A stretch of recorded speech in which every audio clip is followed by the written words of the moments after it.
Hey there, my name's Bren Vanderswag. I'm the president of GutterExperts.com and founder of GutterCon, which I'm happy to announce will be held in Orlando, Florida on February 10th to 12th at the Gaylord Palms Resort and Convention Center. I love to chat with people in the gutter industry, suppliers, inventors, manufacturers, and gutter guys and gals just like you and me. I enjoy finding out how they got into the business, where they came from, and what their businesses are doing in the gutter industry today. So please welcome my guests today, Wilson and Todd Campbell. They're owners of North Alabama Gutters and Exteriors. These guys just started in 2020 and are running 2 trucks at the moment. How are you guys doing? Good, doing real good. Yeah, we were just chatting before we got on the call. November 1st here today, we're doing this interview and weather's nice down there. You guys are still pumping full tilt. Oh yeah, yeah. It's been real good. Actually, a lack of rain here lately. So. Oh yeah. Well, you know what I always say, if it doesn't rain, we'd be out of business, right? That's right. Yeah. So we actually have a little bit of rain here today. So the phones have been a little bit nuts because, of course, everyone's like, "Oh, where are you? It's raining again today, and you're still not here." Anyway, okay. So which one of you guys is Wilson, and which one is Todd? I'm Wilson. Todd. And you're Todd, spelled T-O-D-D, not T-O-A-D like I did. Right. Yeah, that's correct. And I love the shelves in the back there, typical gutter guys. Too cheap to buy shelves, so those are expensive shelves though, actually. Yeah. You know, what are they? $8-9 a foot? Yeah, at least. Jeez. So I always like to chat a little bit about, you guys just seem to be pretty young. I think, Todd, you said you were 36 and Wilson, you're 32. That's right. So you started your business a couple of years ago. What were you doing at a high school? How'd you get into the gut, like what you do before the gutter business? Well, I was actually worked for a pest control company for almost 10 years and moved up into management and moved off, to manage a branch, a couple hours away from where I am now, where I grew up in Huntsville area. So did that for a couple of years, and then Todd was doing his thing and had the opportunity to go in business together and move back, and that's how we kind of started the gutter business from my end. Yeah. What about you, Todd? Yeah, I was actually in engineering. So when I was in college, I worked for a home builder, a local, small town home builder. We built, large custom homes and some tract homes, and really just had a love for construction because of that. And then I got into, I finished my engineering degree, which I was going to school for at the time. Spent about 10 years in that field and kind of got burnt out. So finally decided to get back into construction, and my father-in-law had a business that he was getting out of, so he kind of taught us the ropes, and he had a gutter business, right? He had a different business, yes, and he taught us kind of the ins and outs of it, and it came pretty natural to me, already having construction experience. So me and Wilson started North Alabama Gutters about 2 years ago. Okay. And it's just been a roller coaster ride from there. So how long was your father-in-law in the business? I'd say about 20, 25 years. Oh, wow. Top of my head. Yeah, pretty good while.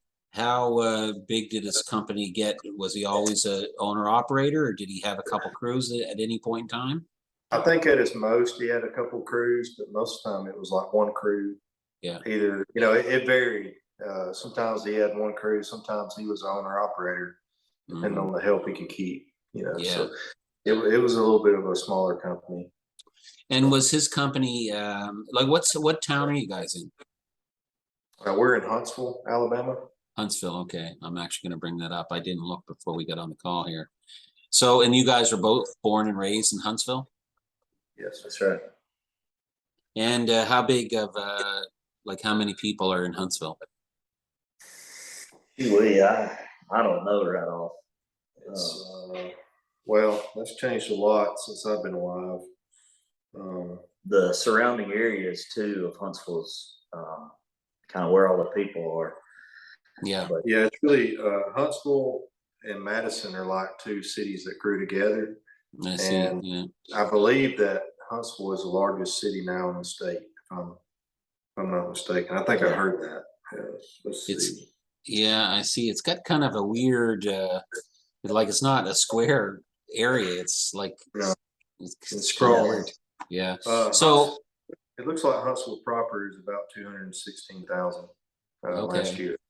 So how far away would you, I know Nashville, so how far away are you from Nashville? About 2 hours. Yeah, From hour Okay. 40, something like that. Yeah, so probably just an hour from Chattanooga, huh? Yeah, something like that. Yeah, and of course, Birmingham, that's the state capital, or is it Atlanta? Atlanta, that's Georgia. Montgomery's the state capital. Montgomery, okay, I'm looking for that. But Oh, yes, I Birmingham, see. Birmingham's about maybe an hour and a half away. Yeah. Hour and 15. Yeah. Would you guys work there or no? You stay pretty local? We stay local right now. I mean, we'll travel about an hour away, but you know, We'll get close to Birmingham and we'll go up into southern Tennessee, but we haven't done anything in Birmingham. no. I don't think. Looks like Birmingham's a pretty big city, is it? Yeah, it is. Yeah. Probably lots of gutter guys there. You probably want to stay away from there. Yeah, that's one of Yes. our main suppliers is real close to Birmingham. So Okay, cool. And do you guys have much competition in your area? yeah, I mean, we've got a lot of cheap competition. Seems like We all do. Just a whole lot of that. Other than that, I mean, there's no big like mega companies, it's a lot of small companies our size or smaller that we compete with, but I don't really call it competing. I mean, we know some of our competitors and keep a relationship with those people. Yeah. So Yeah, it's a good of, way to do it. a lot of roofing companies here lately seem like they've added on gutters to their Repertoire. it is here lately. I've noticed quite a few, so that adds a little bit of competition. But Yeah. I mean, we have a little bit of that here too. And I mean, it makes sense for them to have a gutter machine, like, but it's the crew to run it. Like roofers aren't gutter installers, right? Wish they were. Find some extra guys, right? yeah, we've fixed a lot of stuff behind roofers, that's for sure. I bet you.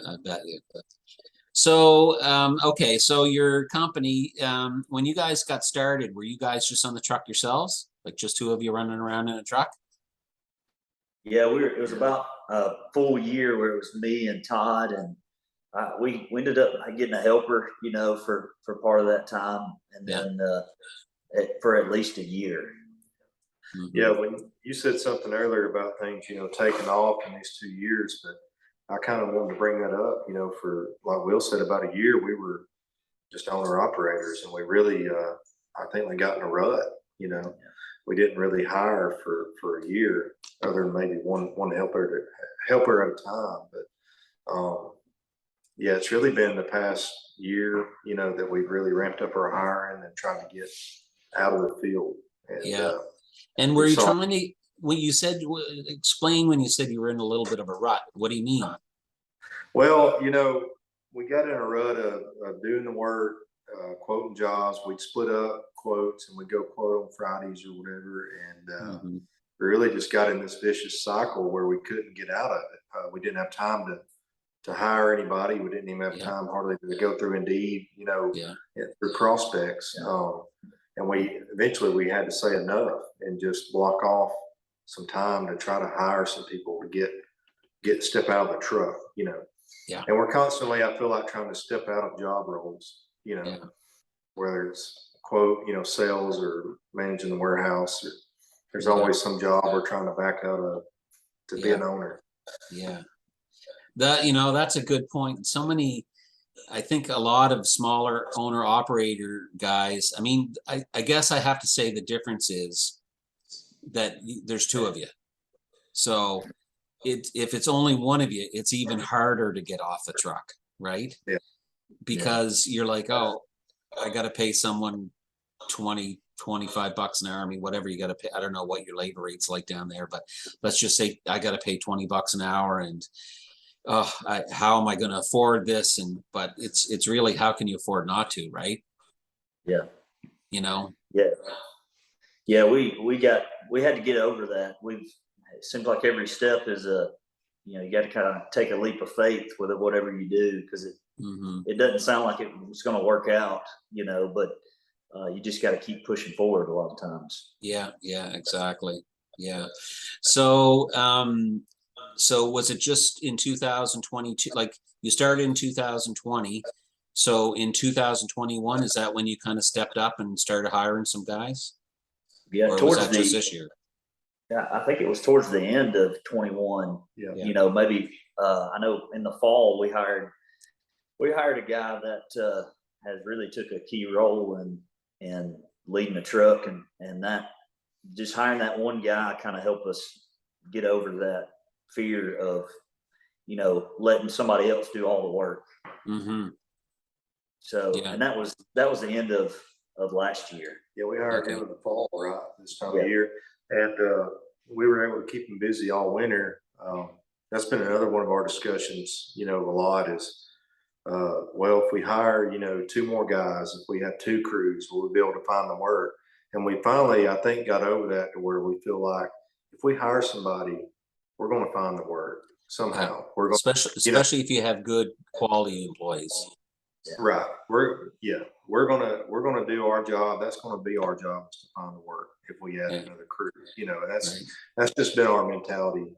And ever since we've had that mentality, we've grown, and we're still small, but we're still trying to add, a third crew, a fourth crew, so forth. Yeah, great. So you run all case style? Pretty much. We have done some half round, so we Yeah. buy that from the supplier. Okay. But we have K-style machines is all we have right now. Yeah, a 5 and a 6. Yeah. Yes, sir. Okay, so one truck's running 5, one's running 6. And is 6-inch becoming more popular down in your neck of the woods too? Oh yeah, that's probably 80% of what we do. I mean, it's Yeah. just pretty much all we do. We really Yeah. struggle to find, where to keep the 5-inch machine out in the field. Oh, really? Okay. So we're kind of always catching up with 5-inch jobs. Yeah. And that crew is where we put some of our other like repair jobs and gutter guard jobs on Yeah. the 5-inch crew. Keep them busy, but the 6-inch jobs seem like we're always a month out on 6-inch. I mean, one other thing you could do, and we've done this too, is do a drop off for the one crew. Like if you don't have enough for the 5 and you have too much for the 6, just it costs a little extra obviously to run the truck out, but just go do a drop off to the 5-inch crew and let them do the 6-inch job. We've done that some. I guess we worry about wasting time, wasting labor. Yeah. But we have done that some. When we started out, we didn't even have a machine, for a while. We rented a machine, so we would do that on, Wow. 4 houses. We'd go by 4 of our houses and chop and drop with this Awesome. guy. Yeah. We literally started from, next to nothing.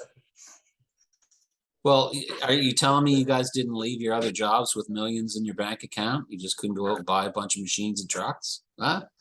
I wish we could. No, I had a used beat up 5-inch machine that I bought for, I think, $2,500. Wow. And then I rented a 6-inch machine. Yeah. Cool. And that's the same 5-inch machine you run today? No, we bought a new one. That one, it didn't last long. Yeah, it's ready to go to the scrap pile. I think it's got a tarp on it outside right now. Mm-hmm. Hey, there's someone out there would probably buy it. Yeah, it's eventually you figure out if you don't have good equipment, you don't have a business. I mean, if you're out working on a machine in front of somebody's house, it's not a good look, and you can't schedule and stuff like that. So yeah, I know. Yeah, it's the same with vehicles too. I gotta ask you guys? I ask all gutter guys I interview: hand cut, strip miters, or box miters? We're box miters. Box miters. Geez, I can't figure that out. What's your reason behind it? Just because everyone does it in your neck of the woods, or is there like a? It's probably 50% down here on the contractors doing it. We don't mind the extra money. We feel like it gives a bigger surface to add more caulk in between the gutter and the miter. Mm-hmm. Because leaks are costly. yeah. They cost man hours, they cost gas, they have to go back. And and they're fix them. annoying. They're annoying to customers that paid to have that corner done, right? There's another thing where I think it saves labor is that, we have, what do you call them? The shears or whatever on the back of the machines, the Yeah. guillotine. Yeah. So, unless it's a bay miter, they don't ever break out the miter saw. They're doing square cuts. I Mhm. think that's a lot quicker, or at least it is for our crews, just to do square cuts. They're clean every time if they're with the guillotine, throw a box miter on it. It's worth the extra $4 to me than them trying to cut 45s, on a miter saw. So, Gotcha. Okay, well, that's why they still make box miters and they have strip miters, and it's because people buy them, right? they still make them. Are they going out of style or something? Well, I don't know. I mean, up here, I wouldn't say hardly anyone does. Most of us do strip miters, I would say, but there's some guys that do hand cut miters, and it's great if you know how to do them right. They're real nice. So what's the reasoning for strip miters, and why are you partial to that? I'm just wanting to learn.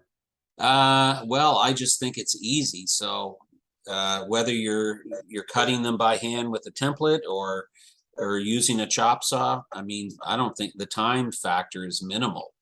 I think the time that you're talking about saving on cutting, you're wasting on sealing all those parts of that miter. You actually have in a box miter, you have 3 seams to seal, don't you? Yeah, that is true. So you're spending extra money on seal, and with our hand cut, with our strip miters and hand cut, I guess also, it's just 1 seam, and that's how I look at it. And the strip miters, they just if you know how to do it properly, you fit it in there properly. They look pretty good. Yeah. So anyway, we won't hold that against you guys, though. So, what are the big plans for you guys? I know you guys are one of the first groups that have kind of stepped up to the plate with Gutter Academy Pro. So thank you for joining the group. We're excited to get going on that. You must have some plans though for the future. You guys are still young guys and looking to put a 3rd truck, I guess, on the road maybe in 2023. Yeah, we definitely, that 3rd truck, and actually we've got a 3rd truck that goes every now and then, but it's more of clean outs and stuff. Yeah. But definitely getting that 3rd truck, and then hiring a sales guy that goes out and does most of the selling. That's kind of for next year, our big goal. Yeah. We just hired my father-in-law to manage our warehouse and order our materials and stuff. So, okay. Just trying to continuously grow and get better at what we do. Yeah. Do you guys run much of a cleaning crew, or just do it when people call? We've got, I don't know, what do you say, a couple days a week. I mean, we do repairs and cleanings. I mean, it's your gutter crew does that? Well, we've got a partial crew. Yeah, usually it's a 5-inch crew that's local 5-inch work, or just a couple of helpers. We'll peel them off and put them on a small truck, like what we would call a repair truck, like a half ton with a ladder rack. Have them go out and do the clean outs, and or guard jobs. That kind of goes together. Yeah. What do you use for leaf guard product down there? We use we use Bulldog gutter guards, and we use Leaf Blaster Pro, some too, but those are our 2 main gutter guards. Yeah, and in way of percentage of putting guards on new installs, how often are you doing that? Like, would you say 50%, 60%? Not much at all on new installs. It's mainly on homeowners. I can't remember the last time we've done it on a new install. No, I think he's talking about homeowners and all. Oh, you're asking? Yeah, I think it's 50. It's probably 50% of the gutter jobs we do. Yeah. Do you guys have a lot of do you do a lot of contractor work, or do you do mostly residential work? Yeah, you mean like home builders?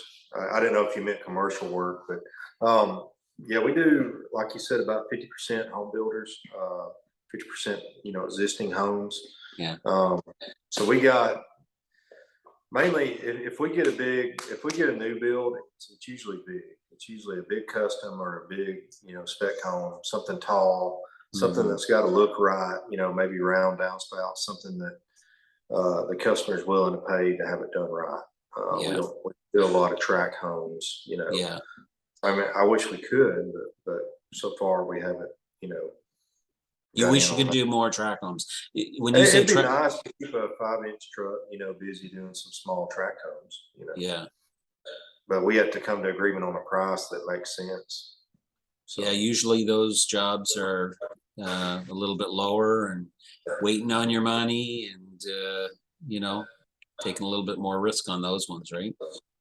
yeah, I mean, the money we're used to waiting on, with the other builders, they have a pay cycle, but it's really just finding builders that want to pay for quality. Yeah. Over just quantity. Yeah. So yeah. We found a few and built a relationship with them, and yeah, it's been good for us. that's a good way to do it. I mean, for us, we've been in business 10 years now. So for us, it's, and I think as time goes on, you'll find more of those contractors, but the contractors we deal with, they just pay regular pricing, which is fine by us. They just know that we're going to stand behind the work if there's a problem, and they know we're going to do a good job, so they don't mind paying a little extra. Really on a job, $1 a foot, it's not that much money. Like you're talking a few $100s at the most, right? So anyway, so what are you looking forward to in 2023 then? Just I guess you already said like getting a salesperson in place. So how are you going to find that salesperson? Who's going to sell better than you guys? You both do this? Do you both do sales right now? Well, he does most of the homeowner sales. I manage the builders is what I do. So it's not really selling when you got a builder that's on, kind of on the line with you. But it's more just maintaining that relationship. Is what I try to do with builders. He does most of the sales. Yeah. So we've got a guy that's on an install crew. He's leading the truck really, but I think he's a really good fit for us to go into sales, and that's what hopefully we can kind of pull him into the sales side of things. What are you going to do then? Couple months. Retire? I wish, but I guess figure out our advertising and just try to get stuff rolling better. There's plenty left to do. Yeah, I know. Do you do a lot of advertising right now? We do a whole lot of advertising. We do mailers, some pay-per-click stuff, LSA ads. There's quite a few different, streams that we do. Yard signs. Sometimes it's the simple things that work, just putting up a yard sign when you do a job. Yeah. And you feel, obviously you're doing it so it's necessary for your business. Otherwise you feel that, leads to dry up then, I guess, huh? Well, absolutely. We talk about when we hire new crews, new guys, that we'll find a way to find work for them. That's part of the way we've done it, is figuring out new avenues to bring in more bids, more requests, and calling builders. Sometimes I'll cold call builders in the area just to introduce myself if I don't know them, stuff like that. And sometimes you're going to look up. Sometimes you're going to find a builder that maybe, their guy is doing shoddy work, or he's, just overwhelmed and he can't get all their builds. So, yeah. A lot of pieces to the pie, huh? Yeah, it is. Yeah. So, so other than getting a salesperson in place, what's the next big thing for your guys' company?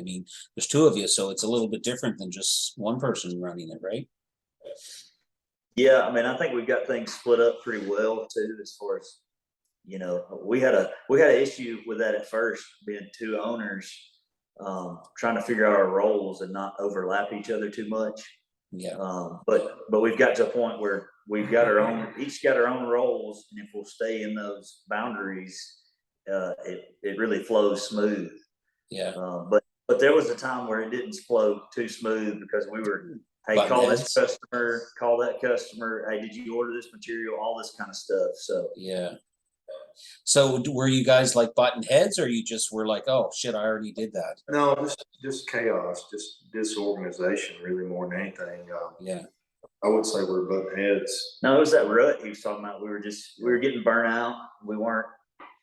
I mean, if I sold a job, I was ordering the material and doing this. If he sold one, he was ordering the material. And then we try to set up our schedule, and we were both fighting over, not fighting, but trying to figure out what day we were putting these people on the schedule for. And we were having to call people and move them around and that kind of thing. We had a shared Outlook calendar we were trying to use to manage our jobs. Yeah. Wow. It What do didn't you work. guys so on that note, what are you guys using any service software right now?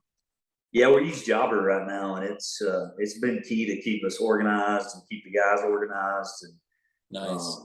keep us on the same page for sure. Yeah. Yeah. It's real important, I think, to have something. So when did you start using Jobber? We've been using it about a year now. Yeah. So really when we started hiring people and doing better, is when we realized we had to have something to, keep all this information in Yeah. and be able to share it. So Yeah. It's odd to even think back, 15, 20 years ago, how we even ran businesses without them, right?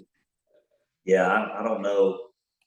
I don't know. It's pure chaos without something like that. Yeah. Well, I'll just tell you how I did it. I had a little binder with little dividers in it. So I would have, and we just had triplicate quote sheets. So, something with three pieces, three copies, I guess. The one that you give the customer, then 2 carbon copies, and we would put them in the binder in order. So it worked pretty good. Like, so we knew the first one that was here was the oldest job, and we had one, a file folder, like a little divider for this area and another divider for this area, and we just flipped through pages and we picked the one we wanted to go to, and hopefully for the customer's sake, it was at the first, it was the oldest customer. But we had our little, we call it a map. I don't know what you call it, but our little map, bird's eye view of the job, and we just look and, oh, that looks like a good one, and oh, that's too high, and Yeah. oh, we don't have any black on board today, so we got to find a white job. We did it. We made it work. Wow. Life was a little easier back then, I think, to be honest with you. I like running around with my head cut off now, even though I have all these tools that I use. It just makes you busier, right? You're just doing more stuff. That's what it feels like sometimes. Yeah. Yeah, we're getting more work done. I don't know that it's any less stressful, but it's more organized. We had that's another thing too. We had our own individual notebooks that we were, quoting out of. And was it in my notebook, or I had probably 3 in my truck at one time? And Yeah. Will had some from his. What if you lost one?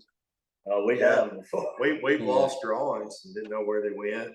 Yeah. That's all pre-jobber. It was chaotic sometimes, and what's bad is it was chaotic and it was one crew. Yeah. So yeah, you can understand if it's chaotic in several crews, but yeah, one crew. Well, and if you look at our numbers at the beginning of this year, we were doing like $30,000-$40,000 months, and now with Jobber and where we're at now, I mean, we've over doubled that a month. Nice. So it's helped us a whole lot. Yeah, the numbers prove it. And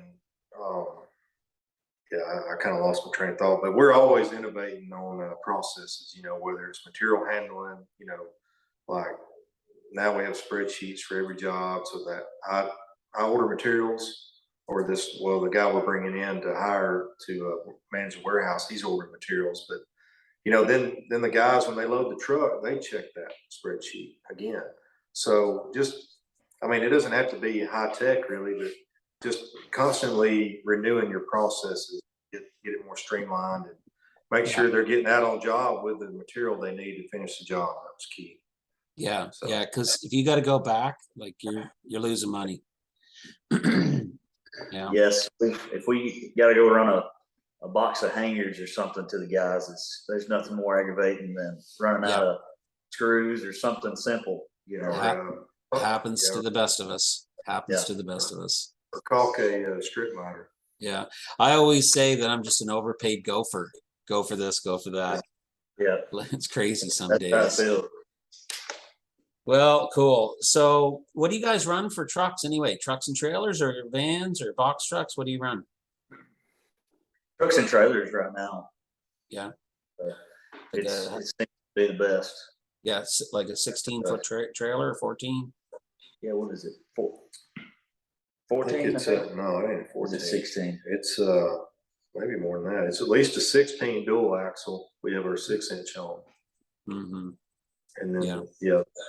that's we try to keep it truck and trailer where the guys can keep their tools on the same truck.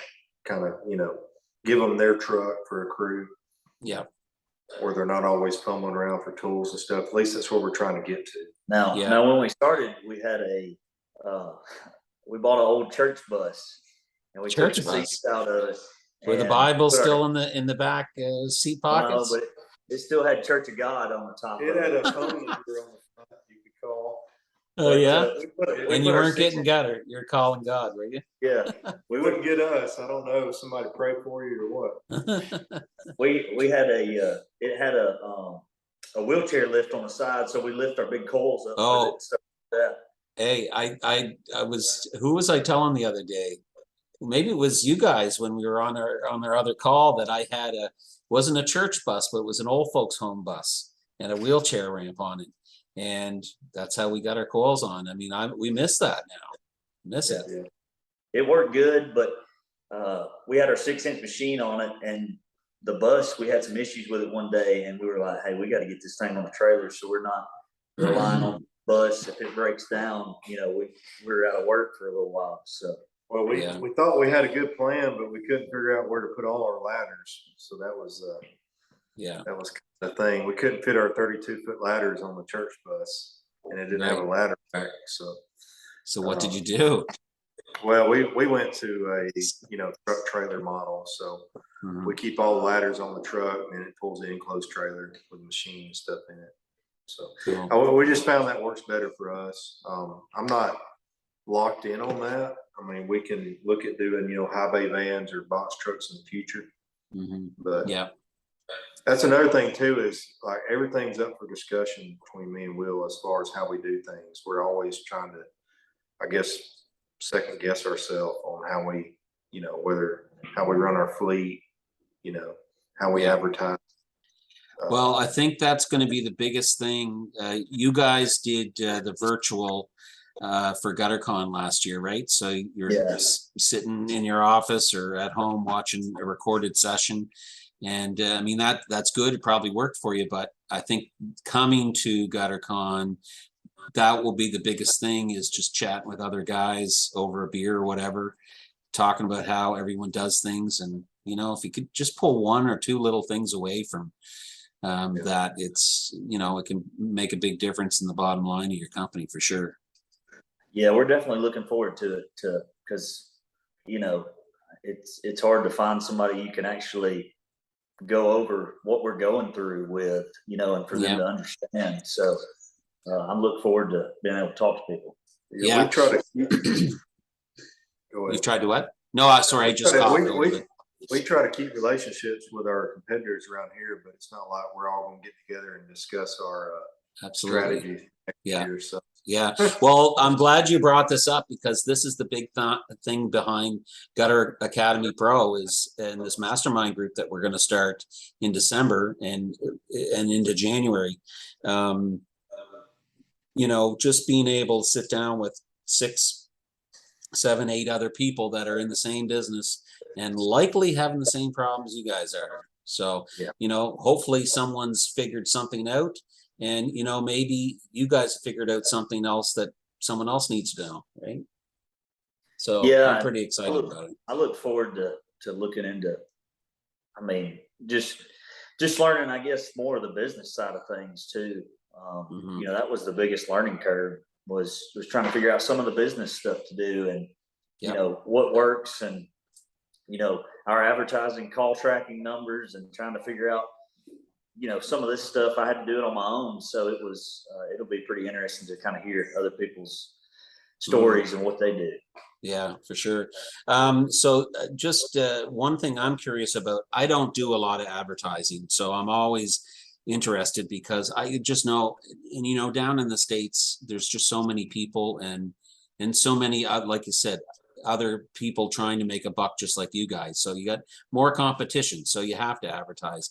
But do you guys have a number in your head that you're spending on advertising? If you're doing a $50,000 a month, like, do you put aside a certain percentage that, hey, we did good this month, we're going to put this much into advertising next month? Well, we do about 7% into advertising. So, and that's give or take some. Some months we have a lot of, builder jobs that we do, and don't reach into that as much. But usually it's about 7%. We're spending, we're doing $7,000 worth of advertising a month, nearly. Yeah, that's a lot, but it's necessary too, right? Well, too, Huntsville, it's not the small town it used to be. So we have a lot of government jobs that are coming into this town, different contractors and employees. And basically, people are here from all walks of the country, and they're moving in droves, and they don't know anybody. They know very few people. Yeah, you got a So, point. so the old time referral of your neighbor is now like a Google review. Yeah. So if we're not in front of them online, if we don't have good reviews, and if we're not putting out the ads like we need to, they're never going to see us, because they just moved in from across the country. Yeah, that's a good point. Yeah, I totally get that now that you say that. So, well, cool. So look, I wanted to say thanks for coming on here and chatting with me. I just love talking with guys like you, and it's really neat meeting people from all over the country. So I love the South. I lived in South Carolina for a year, in Greenville, South Carolina. Yeah. My father worked for Michelin Tires, and they got a couple Michelin tire plants there. So I did my senior year in Greenville and really liked it. Really enjoyed the South. Well, we appreciate you having us on. I enjoy listening to all your other interviews and stuff. So I try to take what I can from them all. Oh, good, good. Well, I love hearing that. I was at MetalCon a couple weeks ago, and I met someone, and they said, "You're the Gutter podcast guy, aren't you?" Yeah. And I was like, I can't believe this. I'm in Indianapolis, and someone recognized me. Oh, Anyway, that's cool. he was in the leaf guard, gutter protection business. So it wasn't like someone walking down the street noticed me, but it was cool to hear that he said, "Oh yeah, we've listened to some of your podcasts and or interviews," and he's probably coming to GutterCon. He's probably going to have a booth there because of that. So. Oh, that's cool. It is really cool. It's cool how it's growing, and I'm really excited for February too. So, okay, well, good guys. I guess we're gonna probably be seeing you in a couple weeks. We'll get some more information to you, and if anyone else who's listening to this podcast and has an interest in getting a little bit more involved in the numbers and all the nitty gritty things about running a gutter business, please reach out to me. We're running this program called Gutter Academy Pro. It's a mastermind group it's going to be a very small group of, I'm going to say no more than 12 people. We're hoping to keep it around 10 people. I think that'll be a great size. So, okay, well, thanks a lot, guys. Appreciate you coming on today, taking time out of your schedule, and we'll be chatting soon. All right, sounds good. Thank you. Okay.